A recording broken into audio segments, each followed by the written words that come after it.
नमस्कार, आप देख रहे हैं के न्यूज नेशनल और मैं हूं आपके साथ में शोभित पाठक। तो रुक करते हैं महत्वपूर्ण सुर्खियों पर। सीडीएस रावत के हेलीकॉप्टर के एक्सीडेंट के पहले का वीडियो आया सामने। हादसा उस वक्त हुआ जब हेलीकॉप्टर लैंड करने वाला था। अधिकारी जांच में जुटे। बाइडेन ने लोकतंत्र पर चर्चा के लिए 100 से अधिक देशों को बुलाया। भारत के केवल 3 पड़ोसियों को ही न्योता दिया गया। आज खत्म हो सकता है किसान आंदोलन। दोपहर के बाद ऐलान संभव। किसान नेता कर सकते हैं घर वापसी। दिल्ली के दूसरे अस्पतालों तक पहुंची डॉक्टरों की हड़ताल। आज से मरीज की और आफत प्रभावित रहेगी। ओपीडी और इमरजेंसी। और दिल्ली में घर के अंदर भी वायु प्रदूषण खतरनाक स्तर पर। डब्ल्यूएचओ के मानकों से 20 गुना अधिक। एक्सपर्ट ने दिए सतर्क रहने के निर्देश। बुधवार को एक हेलीकॉप्टर क्रैश में निधन में हो गए बिपिन रावत के साथ उनकी पत्नी मधुलिका रावत और स्टाफ के 2 अन्य सदस्य और 9 अन्य लोगों की भी हादसे में मौत हो गई।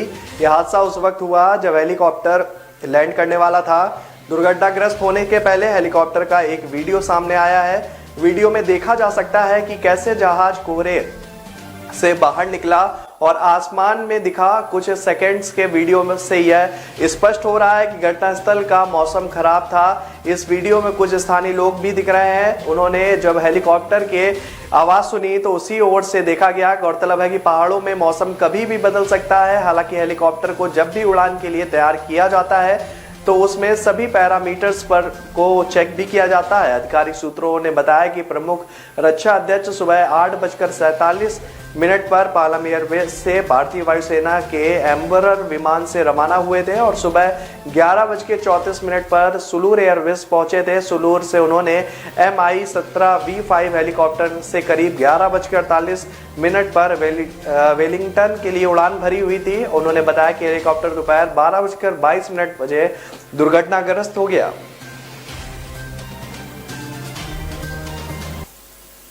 अमेरिकी राष्ट्रपति जो बाइडेन ने आज से शुरू होने वाले विश्व लोकतंत्र शिखर सम्मेलन के लिए 100 से अधिक देशों को आमंत्रित किया है। इन देशों में भारत के साथ उनके 3 पड़ोसी देशों को भी न्योता मिला है। इसमें से एक पाकिस्तान है और दूसरा नेपाल और तीसरा मालदीव। विश्व लोकतंत्र शिखर सम्मेलन का मुख्य उद्देश्य लोकतंत्र पर चर्चा करना है। कोरोना महामारी के कारण वीडियो लिंक द्वारा आयोजित इस कार्यक्रम को व्हाइट हाउस के द्वारा संचालित किया जाएगा, जिसमें लोकतंत्र और शक्तिशाली निरंकुशता या तानाशाही जैसे मुद्दे पर चर्चा की जाएगी। इस बीच नागरिक सुरक्षा, लोकतंत्र और मानवाधिकार राज्य के अपर सचिव उजरा जेया ने बताया कि कोई गलती ना करें, हम लोकतांत्रिक गुणना के क्षण में हैं और बात करें कि भारत के पड़ोसी चीन को न्योता नहीं मिला है। हालांकि नेपाल और मालदीव को बुलाया गया है। उधर चीन के पड़ोसी देश दक्षिण कोरिया आज भी अमेरिका का करीबी है और उसे इस समिट का निमंत्रण भेजा गया है। भारत के जिन पड़ोसी देशों को इस समिट में न्योता नहीं मिला है उनमें बांग्लादेश, श्रीलंका, म्यांमार और अफगानिस्तान, भूटान और ईरान भी शामिल है।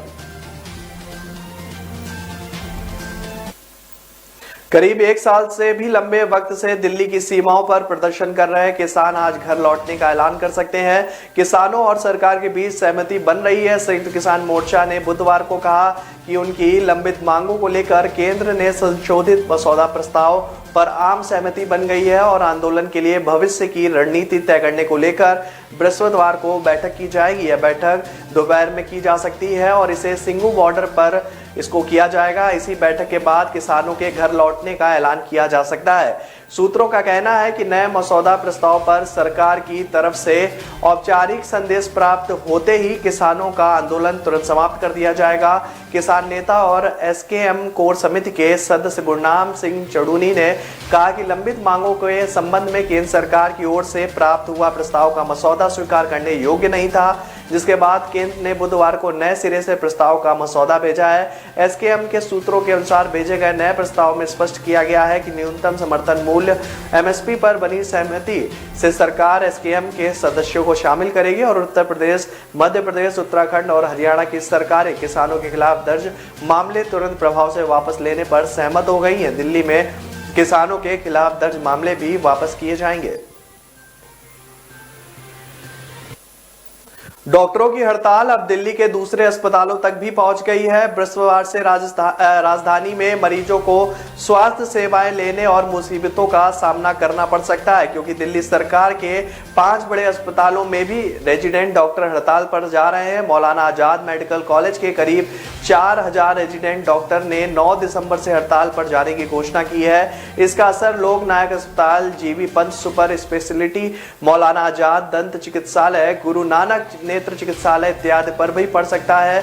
मौलाना आजाद मेडिकल कॉलेज के आरडीए उपाध्यक्ष डॉक्टर आकाश यादव ने यह जानकारी देते हुए बताया कि ओपीडी के साथ आपातकालीन सेवाओं में भी रेजिडेंट डॉक्टर शामिल नहीं होंगे। अभी तक दिल्ली के सफदरजंग, आरएमएल और लेडी हार्डिंग मेडिकल कॉलेज में ही डॉक्टरों की हड़ताल सबसे गंभीर असर देखने को मिल रहा था, लेकिन अब दूसरे अस्पतालों में भी मरीजों के लिए मुसीबत खड़ी हो सकती है। डॉक्टरों की चेतावनी पर मौलाना आजाद मेडिकल कॉलेज प्रबंधन ने सभी वरिष्ठ डॉक्टरों के अवकाश रद्द कर दिए हैं। सभी फैकल्टी को सुबह 9 बजे उपस्थित रहने के निर्देश जारी हुए हैं। साथ ही आपातकालीन चिकित्सा जारी रखने के लिए अलग अलग विभाग से एक फैकल्टी डॉक्टर को तैनात करने के लिए भी कहा गया है। हालांकि रेजिडेंट डॉक्टर का कहना है कि किसी भी अस्पताल में उनके बिना स्वास्थ्य सेवाएं सुचारू रूप से संचालित नहीं हो सकती हैं, इसलिए जब तक केंद्र सरकार अपना अड़ियल रवैया नहीं छोड़ेगी और काउंसलिंग नहीं कराती है, तब तक हम वापस नहीं आएंगे। दिल्ली में घर के बाहर ही नहीं, अंदर भी वायु प्रदूषण अपने खतरनाक स्तर पर पहुंच गया है। शिकागो विश्वविद्यालय में ऊर्जा नीति संस्थान के एक अध्ययन में दावा किया गया है कि दिल्ली में घर के अंदर का वायु प्रदूषण का स्तर विश्व स्वास्थ्य संगठन WHO के मानकों से 20 गुना अधिक है। अध्ययन में इस बात को भी बताया गया है कि PM 2.5 से और उसका निकटतम बाहरी सरकारी मॉनिटर द्वारा बताए गए स्तरों से काफी अधिक था। बुधवार को जारी किए गए एक अध्ययन से यह भी पता चला है कि कम आय वाले घरों की तुलना में उच्च आय वाले घरों में एयर प्यूरिफायर रखने की संभावना 13 गुना अधिक थी, लेकिन इंडोर वायु प्रदूषण पर इसका प्रभाव केवल 10% के आसपास था। दिल्ली में मुख्य बात यह है कि चाहे कोई अमीर हो या गरीब, किसी को भी स्वच्छ हवा में सांस लेने को नहीं मिल रहा है। अध्ययन के मुख्य लेखक केनेथ ली ने कहा कि उन्होंने कहा है कि एक जटिल दुष्चक्र है जो आप अपने घरों के अंदर प्रदूषण के स्तर के बारे में नहीं जानते हैं, तो आप इसके बारे में चिंता नहीं करते हैं और इसलिए आपके सुधारात्मक कार्रवाई करने की संभावना कम होती है। जागरूकता बढ़ने से ही स्वच्छ हवा की मांग में तेजी आ सकती है।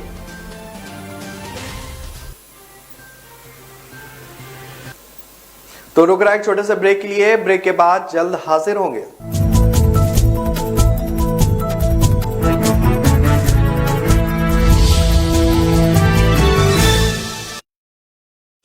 न ऐश का न द्वेष का, यह दंगल है देश का। सुलगती समस्याओं के जुलसते सवालों का होगा दंगल देश का। प्रशासन के प्रश्नों को लेकर होगा दंगल देश का। शिक्षा, स्वास्थ्य, समाज, कानून और व्यवस्था के आज क्या है हालात। सोमवार से शुक्रवार रोज रात 8 बजे जलपा क्षत्रिय के साथ दंगल देश का।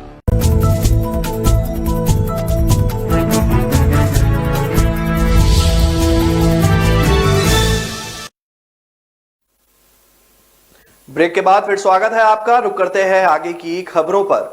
तमिलनाडु के कुन्नूर में हुए हेलीकॉप्टर हादसे में सीडीएस जनरल विपिन रावत, उनकी पत्नी और सेना से जुड़े अन्य अहम लोगों की मौत से पूरे देश में शोक की लहर है। सीडीएस के निधन पर पाकिस्तानी आर्मी ने भी ट्वीट किया है। पाकिस्तानी आर्मी ने अपने आधिकारिक ट्विटर अकाउंट से ट्वीट किया है, जनरल नदीम राजा और जनरल कमर जावेद बाजवा और COAS भारत में हुए हेलीकॉप्टर क्रैश में सीडीएस जनरल विपिन रावत और उनकी पत्नी और अन्य लोगों की दुर्भाग्यपूर्ण मौत पर अपनी संवेदना जाहिर करते हैं। आपको बता दें कि वो सीडीएस जनरल रावत ही थे जिनके नेतृत्व में 29 सितंबर 2016 को भारतीय सेना ने पाक अधिकृत कश्मीर में घुसकर सर्जिकल स्ट्राइक को अंजाम दिया था और कई आतंकी शिविरों को नष्ट करते हुए खूंखार आतंकवादियों को मौत की नींद सुला दिया था। पाकिस्तान ही नहीं बल्कि दुनिया के कई मुल्कों ने सीडीएस विपिन रावत के निधन पर अपनी संवेदना जाहिर की है। अमेरिका दूतावास ने रावत परिवार और दुर्भाग्यपूर्ण हेलीकॉप्टर दुर्घटना में जान गंवाने वाले लोगों के परिवारों के प्रति अपनी गहरी संवेदना व्यक्त की है। अमेरिकी दूतावास ने एक बयान में कहा है कि भारत के पहले प्रमुख रक्षा अध्यक्ष के रूप में जनरल रावत ने भारतीय सेना में परिवर्तन के एक ऐतिहासिक दौर का नेतृत्व किया है। बयान में कहा गया है कि रावत अमेरिका के एक जिगरी दोस्त और भागीदार थे, जिन्होंने अमेरिका सेना के भारत के साथ बढ़ते रक्षा सहयोग में महत्वपूर्ण भूमिका निभाई। ब्रिटिश उच्चायुक्त एलेक्स एलिस ने भी जनरल रावत के निधन पर शोक व्यक्त किया है। उन्हें एक बुद्धिमान व्यक्ति व बहादुर सैनिक बताया है। एलिस ने ट्वीट किया है कि दुखद समाचार, जनरल रावत एक बुद्धिमान व्यक्ति, एक बहादुर सैनिक और एक अग्रणी शख्स और मेरे लिए एक उदार मेजबान भी थे। हम इस भयानक दुर्घटना में रावत सहित अन्य लोगों के जान गंवाने पर शोक व्यक्त करते हैं। तमिलनाडु के कुन्नूर में बुधवार को क्रैश हुए हेलीकॉप्टर में देवरिया के रहने वाले वरुण सिंह भी सवार थे। इस हादसे में एकमात्र वही जीवित बचे हैं, जबकि chief of defence staff general Bipin Rawat, उनकी पत्नी और 11 अन्य सैन्य अफसरों की मौत हो गई है। हादसे की खबर मिलते ही घर में कोहराम मच गया। देवरिया में रुद्रपुर कोतवाली क्षेत्र के कन्हौली गांव के रहने वाले वरुण सिंह वायुसेना में ग्रुप कैप्टन हैं। वर्तमान में उनकी तैनाती तमिलनाडु के वेलिंगटन में है। वहीं पर उनके साथ उनकी पत्नी और एक बेटा व बेटी भी रहते हैं। उनके पिता कर्नल केपी सिंह सेना से रिटायर्ड है। उन्होंने मध्य प्रदेश के भोपाल में अपना मकान बनवा रखा है। वह पत्नी उमा सिंह के साथ वहीं पर रहते हैं, जबकि वरुण सिंह के भाई तनुज सिंह नेवी में है। बुधवार की सुबह वायुसेना का जो MI-17 VH हेलीकॉप्टर क्रैश हुआ, उसमें CDS जनरल बिपिन रावत के साथ ग्रुप कैप्टन वरुण सिंह भी सवार थे। वह भी जनरल बिपिन रावत के साथ कोयम्बटूर के सुलूर से वेलिंगटन में DSCC की ओर जा रहे थे। हादसे की खबर के बाद परिवार के लोगों को मिली तो यहाँ पे भी कोहराम मच गया। कांग्रेस के राष्ट्रीय प्रवक्ता व रुद्रपुर से विधायक रहे वरुण सिंह के चाचा अखिलेश प्रताप सिंह ने उस समय क्षेत्र में ही थे। घटना की जानकारी मिलते ही वह समर्थकों के साथ अपने घर कन्हौली चले गए। उन्होंने बताया कि हादसे में वरुण गंभीर रूप से घायल होने की सूचना मिली है। सेना की तरफ से घटना की जानकारी परिवार को दे दी गई है। हादसे के बाद से वरुण की पत्नी उनके साथ अस्पताल में है। परिवार के अन्य लोग भी वहां के लिए रवाना हो गए हैं। प्रधानमंत्री नरेंद्र मोदी ने बुंदेलखंड के लोगों को बड़ी सौगात दी है। केंद्रीय कैबिनेट ने केन बेतवा लिंक परियोजना को अपनी मंजूरी दे दी है। माना जा रहा है कि इसके कारण बुंदेलखंड की आर्थिक और सामाजिक दशा और दिशा दोनों में परिवर्तन होगा। सरकार इस परियोजना के माध्यम से पनबिजली भी बनाने जा रही है। साथ ही सोलर ऊर्जा का भी उत्पादन किया जाएगा। केंद्रीय कैबिनेट के फैसले की जानकारी देते हुए केंद्रीय मंत्री अनुराग ठाकुर ने कहा कि पीएम नरेंद्र मोदी के नेतृत्व में केंद्रीय कैबिनेट ने केन बेतवा परियोजना को मंजूरी दे दी है। अनुराग ठाकुर का कहना है कि इस परियोजना में 44,605 करोड़ रुपए खर्चे जाएंगे और इसका 90% हिस्सा केंद्र सरकार वहन करेगी। इस परियोजना में 176 किलोमीटर की लिंक कनाल का निर्माण भी कराया जाएगा, जिससे चीन और बेतवा नदी को जोड़ा जा सके। इसके साथ ही अनुराग ठाकुर का कहना है कि इस परियोजना को 8 साल में पूरा कर लिया जाएगा। केन बेतवा परियोजना के फायदे को बताते हुए केंद्रीय मंत्री अनुराग ठाकुर ने कहा कि इससे बुंदेलखंड को फायदा मिलेगा। इस परियोजना से उत्तर प्रदेश के बांदा, महोबा, झांसी और ललितपुर जिले को भी फायदा मिलेगा। इसके साथ ही मध्य प्रदेश के टीकमगढ़, पन्ना, छतरपुर, दमोह, सागर और दतिया जिले को भी फायदा पहुंचेगा। इसके साथ साथ मध्य प्रदेश के शिवपुरी, रायसेन और विदिशा जिले में भी जल की आपूर्ति की जाएगी। भारत में कोरोना संक्रमण की रफ्तार फिर से बढ़ने लगी है। बीते 24 घंटे में कोरोना के 9,000 से ज्यादा मामला सामने आए हैं, जबकि 159 लोगों की जान चली गई है। वहीं 8,000 से ज्यादा लोग स्वस्थ होकर अस्पतालों से अपने घर भी लौट चुके हैं। स्वास्थ्य मंत्रालय की ओर से गुरुवार को जारी आंकड़ों के मुताबिक पिछले 24 घंटे में 9,419 नए मामले सामने आ गए हैं। वहीं कोरोना के 8,251 मरीज ठीक भी हुए। इसी के साथ अब तक देश में कोरोना से ठीक हुए मरीजों का कुल आंकड़ा 3,40,97,388 पर पहुंच गया है। देश में कोरोना के 94,742 एक्टिव केस बचे हुए। लंबे समय बाद एक्टिव केसों में कमी देखने को मिल रही है। इसके अलावा अभी तक देश में 3,43,28,321 कुल मामले सामने आ चुके हैं। भारत में अब कोरोना से 4,74,111 लोगों की जान जा चुकी है। देश में टीकाकरण की बात करें तो अभी तक 1,30,39,32,286 लोगों को का टीकाकरण भी किया जा चुका है। बीते 24 घंटे में 80,86,910 लोगों को कोरोना की पहली और दूसरी खुराक लगाई जा चुकी है। अमेरिका में कोरोना के नए वेरिएंट ओमिक्रॉन के डर से बूस्टर टीका लगवाने वालों की संख्या में रिकॉर्ड बढ़ोतरी दर्ज की गई है। अमेरिका में पिछले सप्ताह 70 लाख लोगों ने बूस्टर टीका लगवाया। ओमिक्रॉन का मामला सामने आने के बाद 25 नवंबर से रोजाना करीब 10 लाख अमेरिकी नागरिक बूस्टर टीका लगवा रहे हैं। यह दर इससे पहले के मुकाबले में अधिक है। वहीं व्हाइट हाउस में कोविड-19 मामले के संयोजक जे जिट्स के मुताबिक अमेरिका में पिछले हफ्ते 125 लाख टीके लगे, जिसमें 58% से अधिक बूस्टर टीके थे।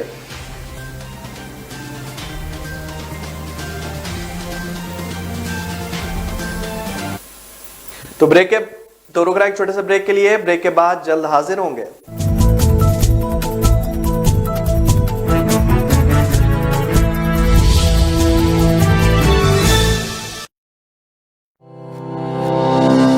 કોઈ બી બિઝનેસનો જે બેઝિક પ્રશ્ન હોય છે તે હોય છે માર્કેટિંગ. દરેકનો બિઝનેસ વધતા ઓછા પ્રમાણમાં ચાલતો તો હોય જ છે. તો મારા બિઝનેસમાં મને જે તકલીફ પડી રહી હતી એમાં એવું હતું કે ક્વોલિટી વર્ક હું લેવા જાઉં તો મારા બજેટની બહાર જતું રહેતું હતું. મારું નામ હર્ષ પટેલ છે. Way to fashion WTF Vastrapur ખાતે મારી રેડીમેડ ગાર્મેન્ટની શોપ છે જે છેલ્લા 8 વર્ષથી હું ચલાવી રહ્યો છું. મારા મિત્ર થ્રુ મને એક એપ્લિકેશન વિશે જાણવા મળ્યું કે જેની અંદર આપણા રેગ્યુલર કસ્ટમર તો જે હોય એના સાથે તમે ટચમાં તો હો જ છો, પણ જે નવા કસ્ટમર આવે અથવા તો તમે જેમ કે ઇન્સ્ટાગ્રામ કે વોટ્સઅપ ઉપર જે ડિજિટલ માર્કેટિંગ કરતા હોય તેની સાથે સાથે હું માર્કેટિંગ કરી શકું છું. બ્રાન્ડ સ્પોર્ટ 365 સૌથી પહેલાં તો 7 દિવસનો જે ટ્રાયલ ફ્રી પેક હતો એ મેં યુઝ કર્યો. એનાથી મને સારી એવી મજા બી આવી અને એકદમ ઇઝી છે કે જેમાં મારે કોઈની જરૂર પણ નથી પડતી.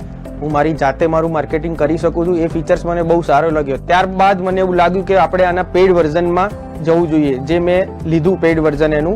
ત્યારબાદ એની અંદર એવી સિસ્ટમ છે કે તમે અનલિમિટેડ ફ્રેમ ડાઉનલોડ કરી શકો છો અને તમારો લોગો, એડ્રેસ અને કોન્ટેક્ટ નંબર લગાવી અને તમારા કસ્ટમરને એપ્રોચ કરી શકો છો, જેનાથી મારો કસ્ટમરનો ફ્લો પણ વધ્યો અને મને ઇઝી પણ લાગ્યો આ યુઝ. મારે જે માર્કેટિંગનો એમ હતો જેનું પરફેક્ટ સોલ્યુશન મને બ્રાન્ડ સ્પોર્ટ 365 આપ્યો. કોઈ ઝંઝટ નથી. લોગો અપલોડ, ઇમેજ ડાઉનલોડ અને શેર. બ્રાન્ડ સ્પોર્ટ 365 આસાન है.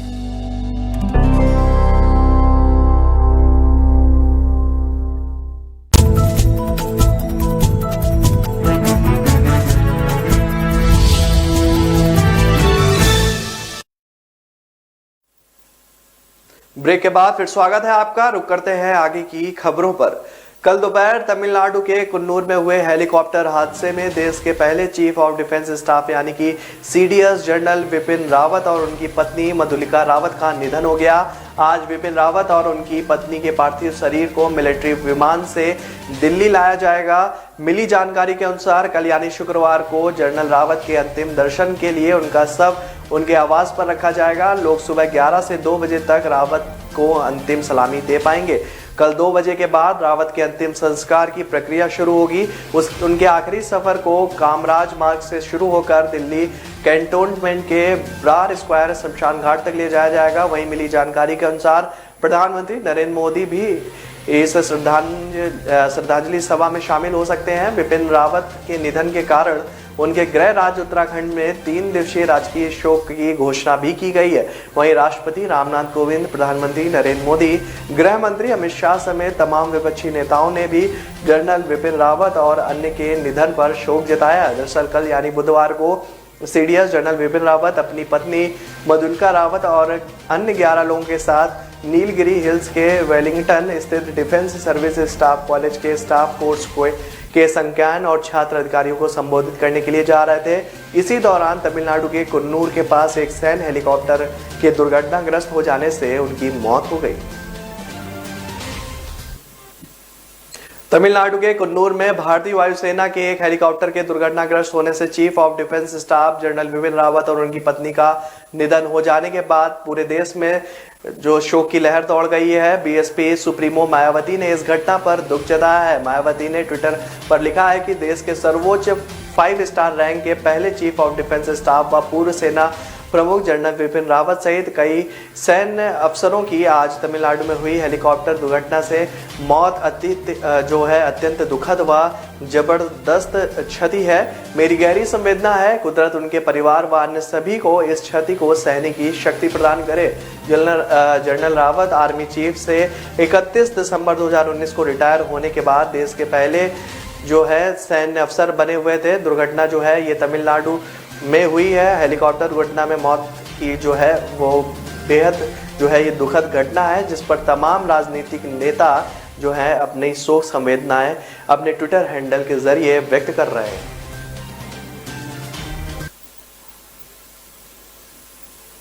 बीजेपी ने आज से सभी 6 क्षेत्रों में होने वाले अनुसूचित जाति के प्रबुद्ध वर्ग सम्मेलन को शुरू किया है। अवध क्षेत्र का सम्मेलन लखनऊ में पार्टी ऑफिस पर हुआ, जिसमें प्रदेश अध्यक्ष स्वतंत्र देव सिंह, केंद्रीय राज्य मंत्री कौशल किशोर शामिल हुए। इस संवाद कार्यक्रम में कौशल किशोर ने बातचीत से रिपोर्टर से बातचीत के दौरान उन्होंने बताया कि अखिलेश यादव के लाल टोपी के बयान पर उन्होंने अखिलेश पर जमकर निशाना साधा। अखिलेश यादव के लाल टोपी के बयान पर केंद्रीय राज्य मंत्री कौशल किशोर ने कहा कि लाल टोपी तो उनके माफिया गुंडा टाइप लोग जिन्हें वह पार्टी में शामिल कराते हैं वह पहन लेते हैं। कुछ लोग जो पहले से ही मारपीट करते थे अभी से गुंडागर्दी कर रहे हैं। लाल टोपी खोपड़ी पर लगाते हैं, लेकिन उनके लोग खोपड़ी से लाल खून बहा चुके हैं, फिर लाल खून के बहाने की तैयारी कर रहे होंगे, इसलिए इस तरह की बात कर रहे हैं। उन्होंने दावा किया कि इस बार लाल टोपी नहीं बल्कि बीजेपी की सरकार आएगी। बीएसपी के राष्ट्रीय महासचिव सतीश चंद्र मिश्रा के 86 सुरक्षित सीटों पर आज से सम्मेलन करने को लेकर भी कौशल किशोर ने निशाना साधा है। उन्होंने कहा है कि सम्मेलन करें, लेकिन एससी के लोग बड़े पैमाने पर बीएसपी का साथ छोड़ चुके हैं। यह एक विडंबना है कि अनुसूचित जाति का सम्मेलन करने के लिए कोई अनुसूचित नेता के जाने के बजाय सतीश चंद्र मिश्रा जी जा रहे हैं। यह अनुसूचित जाति के लिए सबसे बड़ी विडंबना है। यूपी के डिप्टी सीएम केशव प्रसाद मौर्य बिजनौर पहुंचे। उन्होंने यहां जनसभा को संबोधित किया। इस दौरान उन्होंने कई योजनाओं का लोकार्पण और शिलान्यास भी किया। डिप्टी सीएम ने लोगों को संबोधित करते हुए चांदपुर, बिजनौर, नूरपुर सहित अन्य विधानसभा की कार्य योजना की घोषणा भी की। डिप्टी सीएम ने कहा कि भारतीय जनता पार्टी एक ऐसी पार्टी है जो सबका साथ सबका विकास के साथ काम कर रही है। उन्होंने कहा कि राम मंदिर निर्माण का काम सिर्फ बीजेपी सरकार में ही संभव था। डिप्टी सीएम ने कहा कि पीएम मोदी के 7 साल की काम की तुलना कांग्रेस के 60 साल के कामों से भी नहीं की जा सकती। उत्तर प्रदेश में आप अगर कमल का फूल खिलाएंगे तो विकास का काम होगा। 2017 में कमल का फूल खिलने से पहले उत्तर प्रदेश के हालात क्या थे आप सभी को पता है। उत्तर प्रदेश में सभी प्रकार के माफिया सक्रिय थे। आप लोगों ने जब उत्तर प्रदेश में बीजेपी सरकार बनाने का अवसर दिया तो ये माफिया उत्तर प्रदेश छोड़कर चले गए या तो जेल में है। राम मंदिर को लेकर उन्होंने कहा कि बीएसपी और समाजवादी पार्टी में क्या रामलला का मंदिर बनाने के लिए कुछ सोचा गया था? भगवान श्री राम क्या हमारे पूर्वज हैं? इन सबके पूर्वज नहीं है, लेकिन रामलला का मंदिर बनवाने के लिए बीजेपी ने जो काम किया है और मंदिर निर्माण का काम जो चल रहा है वह सिर्फ बीजेपी में ही संभव था। यह भारतीय जनता पार्टी की विचारधारा की विजय है, जबकि प्रियंका गांधी और राहुल गांधी लगातार तुष्टीकरण की राजनीति करते हैं। रोहित शर्मा दक्षिण अफ्रीका दौरे में विराट कोहली की जगह भारत की वनडे टीम की कप्तानी करते नजर आएंगे। 2023 वर्ल्ड कप को ध्यान में रखते हुए रोहित को यह जिम्मेदारी दी गई है। 2023 वनडे वर्ल्ड कप के लिए रोहित अपनी टीम तैयार करना चाहेंगे जो भारत को तीसरी बार ये ट्रॉफी जो है दिला सके। इसके लिए उनके पास काफ़ी समय भी है। 2017 में भारत की वनडे कप्तानी संभालने वाले विराट का रिकॉर्ड काफ़ी बेहतर है, लेकिन वो कोई आईसीसी टूर्नामेंट नहीं जीत पाए। वहीं उनकी जगह रोहित को नया कप्तान बनाया गया है, जिनका आईपीएल रिकॉर्ड बेहद शानदार है। लंबे समय से कयास लगाए जा रहे थे कि विराट टी20 के बाद वनडे की कप्तानी भी छोड़ सकते हैं और रोहित को यह जिम्मेदारी दी जा सकती है। टीम इंडिया के पूर्व कोच रवि शास्त्री ने भी ऐसे ही संकेत दिए थे। अब भारतीय क्रिकेट बोर्ड ने इस पर आधिकारिक मोहर लगा दी है।